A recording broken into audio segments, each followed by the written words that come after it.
ቻናል ላይ ተከታታዮች ዛሬ ደግሞ ስለ ሃይፋሚ አፕሊኬሽን እንዴት ዳውንሎድ እናደርጋለን የሚለውን አንድ በአንድ አሳያችኋለሁኝ።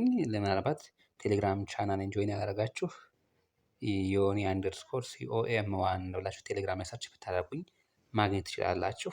ከዚህ በተጨማሪ ደግሞ ሊንኩን ከዚህ ቪዲዮ መጀመሪያ ኮሜንት ላይ አስቀምጥላችኋለሁ። በዚያ መሰረት አፕሊኬሽኑን ማውረድ ትችላላችሁ። አሁን ቀጥታ ወደ ቪዲዮ እዚህ ጋር እንደምታዩት ይህ ቻናል ላይ ያስቀመጡት ሊንክ ነው።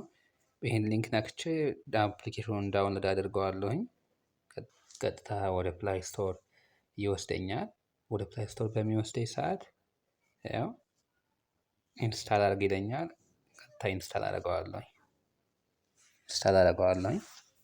ትንሽ ያው ዳውንሎድ አድርጎ እስኪጨርስ ድረስ የተወሰነ ዌቲንግ ታይም አለው፣ መጠበቅ ግድ ይለናል። ያው ዳውንሎድ አድርጎ ጨርሶልናል። ቀጥታ ምን እንለዋለን? ኦፕን እንለዋለን። ያው ኦፕን ብለን እንከፍተዋለን።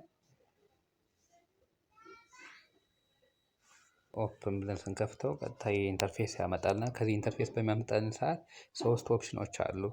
ሎጊን ዊዝ ጎግል፣ ሎጊን ፌስቡክ፣ ሎጊን ደግሞ ቲክቶክ ብሎ በሶስት ኦፕሽኖች ያመጣል። እኛ በኢሜል አካውንታችን ምንገባ ነው ሪከመንድ የሚደረገው። ስለዚህ ጎግል ሎጊን ብለን እንገባለን።